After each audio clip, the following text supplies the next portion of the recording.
Hi, thank you for joining me for Motivational Monday. Today I'd like to talk about leadership and how leadership can be expressed and done in so many different ways and in so many different roles in group fitness. I have been so fortunate to be a group fitness manager for 2 years now, and as well as being a supervisor and then a group fitness assistant manager for about 5 years in the industry. But I remember before I even took on the role of a titled leader as a manager or supervisor, I did my best to be a leader in many other ways in it before I took on those roles. So it's interesting. I don't necessarily think that people who have some sort of a title are the only leaders in the world. There are so many people who are not necessarily given a title of leader, but they are definitely leaders on their team in various ways. For my own knowledge, and an activity that I'd like to give you guys is to understand really what a leader is to you and what are the most important characteristics of a leader that you would like to be. And there are so many characteristics of a leader in the world and out there that people have come up with and decided on. And so I would recommend there aren't just 1, 2, 3, or 4 different characteristics that work for any one person or motivate any one person to be a great leader. I think there are so many out there that you would have to choose your own. So I'd recommend that you go online. That's really what I did to help motivate myself and to understand really what kind of a leader I wanted to be. And what I did is I just researched what characteristics are out there of a leader or great leadership quotes. And the 4 characteristics that I found that really motivate me to be a better leader, but also, and remind me of the things I need to do as a leader, but also are things that come naturally to me that I just want to remember to do on a regular basis or look for in other people who want to be leaders on my team as well. So I like to characterize myself as not a manager or a boss. I don't necessarily love that term.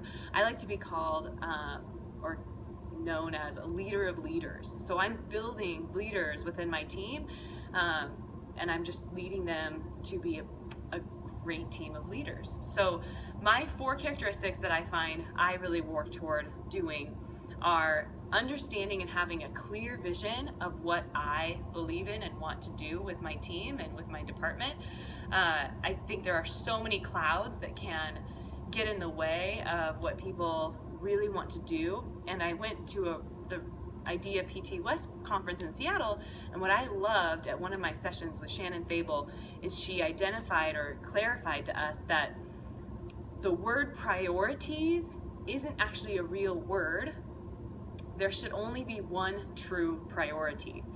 And she identified to us that the word priorities, multiple priorities, hadn't come along really in the English language or was seen in the English language until there were more industrial kind of revolutions over time, and more people were busier and busier and busier, and that's when priorities started to become more of a used word. And so it's understanding what is your real priority, and then you can identify what other tasks need to happen in order for that priority or that goal, that one thing to happen. But it's really identifying on your vision, what's your path, what's your direction as a manager or a group fitness instructor or any kind of a leader in the industry. I also think that my second thing that I actually really need to work on is communication. So clear communication to my team on my vision, because I feel like everyone should just know what I'm thinking. And I tend to forget that I need to share that with my team, and I need to help them understand that they're doing such an amazing job. I think we forget as leaders to communicate with our teams or with other people to show how much we care and how much they mean to us, and communicate what our goals are as a team and what our goals as a leader are.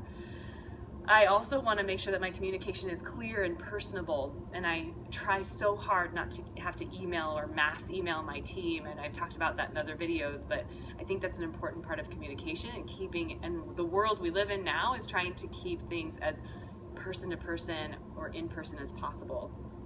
The third thing I'd like to work on and continue to remind myself is the importance of character. And I believe sincerely that I have a good character, but I also know that just like anyone, I need to remind myself not to get caught up in gossip or becoming too stubborn about certain decisions or stubborn about what other people are doing, and really see what I can learn from that, and just maintaining my professionalism as a leader. And even within my team, I try to be that personable communicator, but there is such a thing as taking it to the too far. And I feel like I am a very professional person, but there are definitely times where you can get caught up in that gossip. Work ethic, I definitely think that fourth thing is for me work ethic. As far as what's important to me as a leader, work ethic, I wouldn't be where I was without work ethic, or where I am without work ethic. So I sincerely believe that someone who works hard will benefit in some way. I have never seen anyone who didn't work their tail off and not benefit from that work. And what I've learned to remind myself is that there's always going to be someone out there working harder than me. And I've been surprised multiple times. I think I'm working the hardest. Never. I'm never working the hardest. There's always someone out there who has it harder than me, who is overcoming that and is working harder than me. So having that understanding and reminding myself to never stop working hard. Even if I feel comfortable, I love that drive and that determination to work hard. So again, that's my homework to you, is to find what 3, 4 characteristics, 5 characteristics that really mean so much to you as a leader, and things that you want to work on in building yourself up as a leader and others as leaders. And then choose the ones that maybe don't come natural to you. If you choose the ones that really make sense to what you're doing already, choose the ones that you really need to work on and remind yourself of being a better leader on. And I wish you guys luck.